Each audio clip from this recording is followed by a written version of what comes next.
السلام عليكم ورحمة الله وبركاته. مرحبا بكم في قناة اوميغا سبورت. نبداو بالخبر ديال المبادرة ديال الناخب الوطني وليد الكراكي لمكافأة اللعابة ديال المنتخب الوطني المغربي من بعد ما ربحوا بلجيكا بالنتيجة ديال 2-0 البارحة في ثاني جولة ديال كأس العالم 2022 اللي تقام الآن في قطر.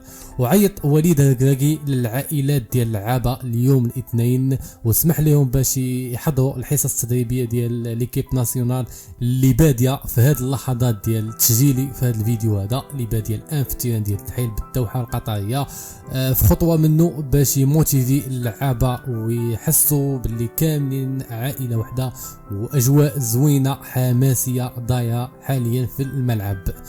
المنتخب الوطني المغربي كيخوض في هذه اللحظات اول حصه تدريبيه من بعد الماتش ديال بلجيكا، واللي غتكون حصه تدريبيه فقط من اجل ان المنتخب الوطني المغربي يحيد العياء بانتظار انه يعني يبدا يوجد الماتش الجاي ضد كندا، واللي غادي يعني تلعب يوم الخميس الجاي وغادي يكون حاسم في التاهل ديال المنتخب الوطني المغربي.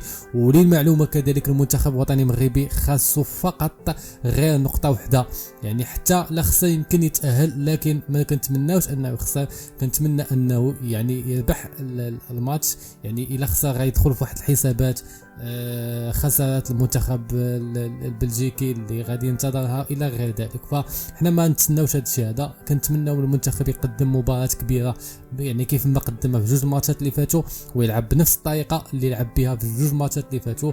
وهذا الشيء هذا اللي المغاربه كاملين تايقين في وليد الكراكي وتايقين في الطريقه اللي كيشتغل بها مع اللعابه، يعني داخل اجواء اللي هي حتى الان اجواء حماسيه.